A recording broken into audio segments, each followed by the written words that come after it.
pajak. Nah, pada episode kali ini, episode keempat nih, kita di Ngatiks Pajak mau membahas mengenai sertifikat elektronik. Mungkin ada kawan pajak yang masih bingung, apa sih sertifikat elektronik itu? Atau kawan pajak yang sudah biasa dengan sertifikat elektronik. Nah, hari ini kita mau bahas, kita mau kupas tuntas. Semoga bisa tuntas ya. Oke, hari ini dengan saya, Kristi, penyuluh dari KPP Pratama Pontianak Barat, ditemani oleh teman-teman saya yang sangat luar biasa, Kak Indara dan Kak Ari. Halo Kak Indara. Halo Kak Kristi. Halo kawan pajak. Sapa dulu dengan kawan pajaknya. Gimana kabarnya hari ini? Semangat. Harus sehat ya? Harus semangat dan sehat. Oke. Nah, perkenalan dulu dong Kak Indara sama Kak Ari dengan kawan-kawan pajak. Nanti habis itu baru kita masuk materi. Oke, perkenalkan, nama saya Indara Putri Nurmasluri. Boleh panggil saya Kak Indara. Saya penyuluh pajak dari KPP Pratama Pontianak Barat. Oke, halo kawan pajak, nama saya Ari. Saya juga termasuk tim penyuluh pajak di KPP Pratama Pontianak Barat. Oke. Nah, kita mulai ya. Mulai. Oke. Sertifikat elektronik yang disingkat SERTEL atau sering disebut sertifikat digital itu apa sih Kak Indara? Jadi sertifikat elektronik itu yang seperti Kak Kristi bilang tadi ya, kita sering nyebutnya tuh kalau wajib pajak SERTEL ya Kak Kristi ya. SERTEL itu kalau dulu kita tanda tangan manual. Sekarang kita kan sudah beralih semuanya ke elektronik. DJP juga begitu. Nah, DJP juga berinovasi untuk mempermudah wajib pajak nih untuk melaksanakan hak dan kewajiban perpajakannya. Salah satunya adalah dengan adanya sertifikat elektronik. Jadi kalau dulu mungkin kita tanda tangan basah. Dokumen dengan tanda tangan basah. Sekarang kita menggunakan namanya sertifikat elektronik seperti itu. Nah, yang jelas sertifikat elektronik ini merupakan tanda tangan dan merupakan juga identitas dari si penanda tangan dokumen tadi. Salah satu dokumen misalnya seperti itu. Nah, tentunya dengan adanya sertifikat elektronik ini tidak asal sertifikat aja Kak Kristi. Jadi sertifikat elektronik ini sudah berbadan hukum. Ya. Udah ada status hukumnya, bukan berbadan hukum, sudah ada status hukumnya. Jadi dengan adanya penandatangan menggunakan sertifikat elektronik ini tentunya ada status hukumnya seperti itu. Jadi dianggap sah lah seperti itu. Oh gitu. Kalau begitu Kak Ari, siapa aja sih yang boleh menggunakan dan memanfaatkan sertifikat elektronik ini? Nah, karena tadi khususnya ini sertifikat elektronik untuk keperluan perpajakan. Berarti yang boleh menggunakan adalah seluruh wajib pajak, terutama wajib pajak yang masih membutuhkan untuk keperluan administrasinya. Jadi wajib pajak yang statusnya masih aktif seperti itu. Jadi kalau dia aktif, dia boleh menggunakan SERTEL. Kira-kira kalau misalnya saya wajib pajak, saya aktif, saya punya NPWP, syarat saya membuat SERTEL apa kalau orang pribadi? Nah, kalau orang pribadi syaratnya mudah Kak Kristi. Jadi silakan siapkan fotokopi KTP dan NPWP-nya sama formulir yang udah ditandatangani. Kalau untuk wajib pajak badan, yayasan, CV, PT, perseorangan? Kalau badan usaha nanti bedanya silakan siapkan fotokopi KTP NPWP pengurus, kemudian fotokopi NPWP badan usaha, sama fotokopi akta perusahaan terbarunya. Oh gitu. Nah kalau misalnya nih saya mau buat sertifikat elektronik, tapi saya nggak bisa hadir. Saya sebagai orang pribadi ataupun direkturnya boleh nggak?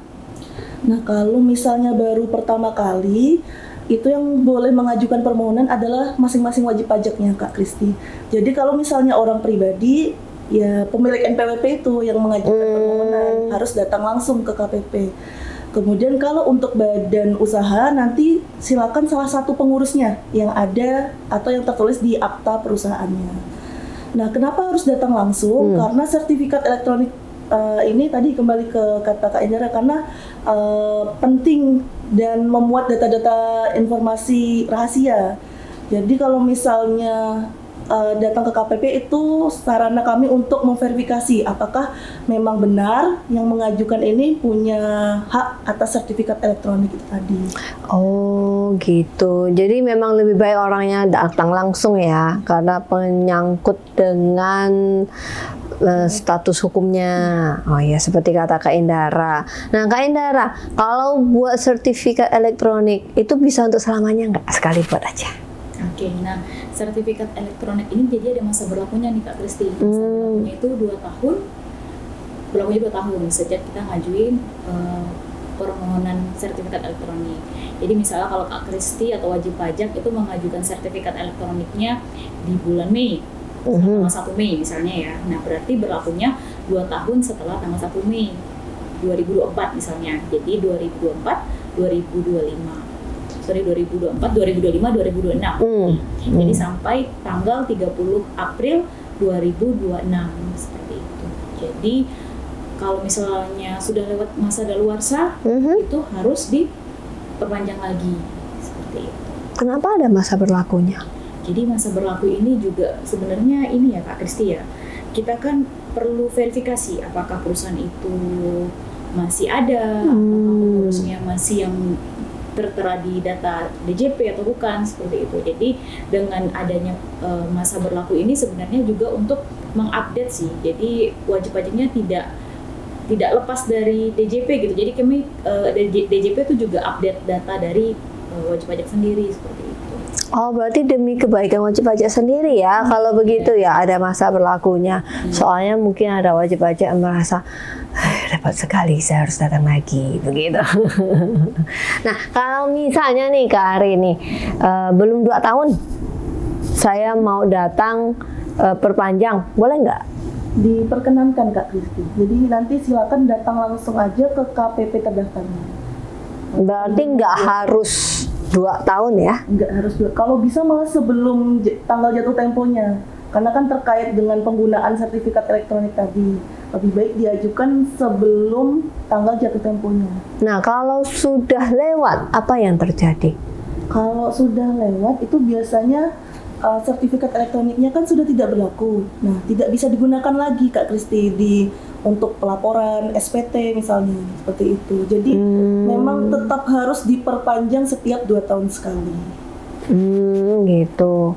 Nah, sebenarnya kita menggunakan sertifikat elektronik itu di apa aja sih Kak Indara? Oke, nah kita balik ke tujuan Sertel itu apa ya sebenarnya ya kan tadi kita membahas tentang gimana sih cara ngajuinnya, tapi kita tadi lupa ngebahas tentang apa sih sebenarnya fungsi dari Sertel ini. Nah, seperti yang Kak Ari sampaikan tadi, jadi Sertel ini kan memang terkait yang diterbitkan oleh DJP lah ya, memang terkait untuk pemenuhan kewajiban perpajakan dari masing-masing wajib pajak. Fungsinya untuk apa? Nah, fungsinya itu salah satunya pertama untuk pelaporan SPT masa, bisa SPT masa unifikasi, bisa juga SPT masa PPN seperti itu. Kemudian kalau wajib pajaknya termasuk pengusaha kena pajak atau sering kita sebut dengan PKP.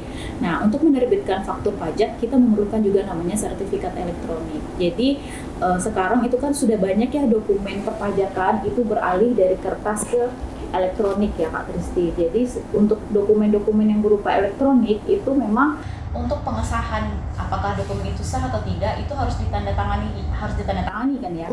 Nah, itu kita tandatanganinya menggunakan sertifikat elektronik. Seperti tadi itu untuk lapor SPT nggak perlu tanda tangan lagi kan, sekarang lapor SPT kan untuk yang masa udah ada SPT masa unifikasi udah pakai e-bupot unifikasi ya. Nah, itu tanda tangannya juga pakai sertifikat elektronik. Kemudian untuk lapor SPT masa PPN juga sekarang buat web e-faktur itu juga pakai tanda tangan elektronik. Kemudian juga untuk faktur kan ya, faktur udah kita nggak terbitkan manual, kemudian harus ada tanda tangannya juga menggunakan sertifikat elektronik tersebut seperti itu. Jadi sebenarnya sertifikat elektronik ini bentuknya kayak apa sih Kak? Bentuknya itu berupa file sih Kak Kristi. Tapi nggak bisa kita kalau kita buka filenya pun nggak akan bisa Dibaca. nggak kebaca. Oh. Jadi bentuk misalnya ada dokumen tanda tangan atau bentuknya tanda tangan tuh nggak seperti itu. Jadi dia berupa file yang dimana ketika kita menggunakan aplikasi-aplikasi yang ada di Direktorat Jenderal Pajak, contohnya EduPort, kemudian dia meminta sertifikat elektronik, kita mengupload atau mengunggah file tersebut, file sertifikat elektronik tersebut. Oh, jadi dia bentuknya file. Nanti kalau misalnya saya nih ke kantor pajak minta sertifikat elektronik, yang saya terima bentuknya file. Iya, benar. Jadi bukan berupa kertas seperti itu. Kan orang kan masih bingung ya, apa sih gambarannya sertifikat elektronik? Berarti bentuk file. Biasanya penamaan filenya apa, Kak? Biasanya penamaan filenya bisa nama wajib pajak atau NPWP. Tapi itu untuk ekstensifikasi ya. Apa namanya? Extendnya itu jenis filenya itu .p12.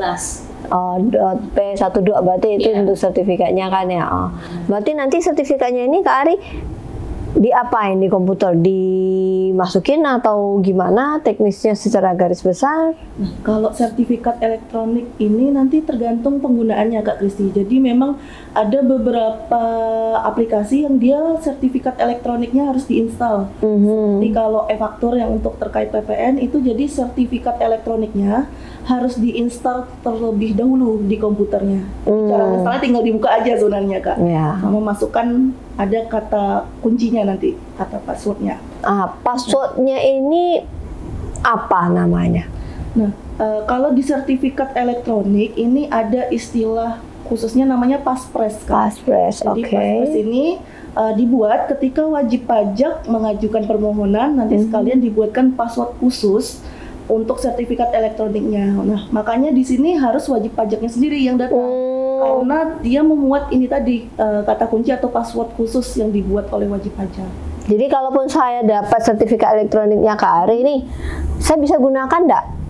Kalau saya nggak tahu passwordnya? Kalau nggak tahu Paspresnya nggak bisa Kak. Ya, berarti itu pentingnya ya, harus orangnya datang langsung ya. Betul. Karena terpengaruh ke password yang dibuat pada saat itu. Nah, Kak Indara, kalau saya lupa password, kan saya lupa password nih, udah buat 1 bulan kemudian saya mau lapor, Paspresnya saya lupa. Apa yang harus saya lakukan? Oke, sebenarnya ada 2 cara nih Kak Kristi. Yang pertama, kalau kita lupa Passpres, kalau misalnya ternyata wajib pajak tersebut bukan PKP, dia kan berarti tidak punya akses. Kalau PKP mungkin tidak asingnya dengan namanya website Enova terkait PPN. Nah, kalau dia bukan PKP, berarti dia harus mengajukan sertifikat elektronik ulang. Misalnya wajib pajak PTA misalnya, dia punya kewajiban, dia bukan PKP nih, tapi dia punya kewajiban untuk lapor SPT unifikasi.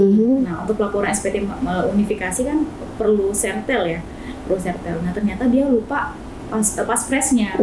Nah, si wajib pajak tadi, si PTA tadi wajib mengajukan permohonan ulang tuh sertifikat elektroniknya.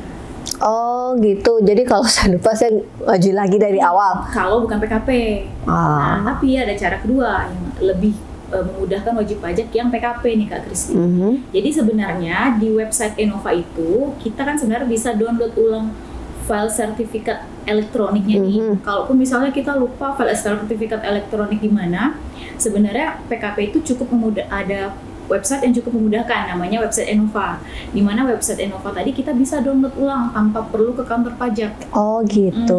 Download ulang sertifikat elektroniknya. Kemudian nanti di tahapan permintaan sertifikat elektronik, di situ nanti kita akan diminta password. Password itulah yang nanti namanya Passpres sebenarnya yang akan jadi Paspresnya. Jadi ketika kita lupa Passpres, coba aja wajib pajak yang PKP login ke Enovanya, kemudian download sertifikat elektroniknya. Setelah download, nanti masukkan Passpres baru. Nanti ada konfirmasi, jadi ada 2 kolom nanti. Jadi ada 2 kolom. Pertama kita masukkan Passpres yang baru, dan konfirmasi Passpres yang baru, klik OK. Jadi ketika terdownload sertifikat elektronik yang baru, itu menggunakan Passpres yang baru. Udah gitu aja? Iya gitu aja. Nggak usah ke kantor nih? Nggak perlu ke kantor. Tapi itu untuk yang PKP. PKP berarti dia ada akses yang ke Enova. Berarti tinggal masuk Enova, download sertifikat elektronik, masukin password, selesai password baru saya. Baru. Berarti sertifikat yang lama dengan password lama masih bisa dipakai enggak? Nggak bisa, jadi pakai password yang baru. Pakai yang baru. Passphrase yang baru. Ya gampang-gampang susah sih ya. Jadi itu sebenarnya cara yang banyak wajib pajak belum tahu tuh Kak Kristi. Jadi banyak yang kalau khusus di KPP Pontianak Barat lah ya, kalau misalnya passphrase-nya lupa, mereka ngajukan ulang sertifikat elektronik seperti itu. Jadi kalau misalnya DPKP sebenarnya cukup buka di website Enova aja. Berarti kalau misalnya kan wajib pajak suka bilang tiba-tiba nih web faktur iya untuk lapor, tiba-tiba nggak ada tuh. Biasa kalau udah buka kan ada NPWP-nya tuh, tiba-tiba nggak ada. Itu kira-kira kenapa Kak Indara?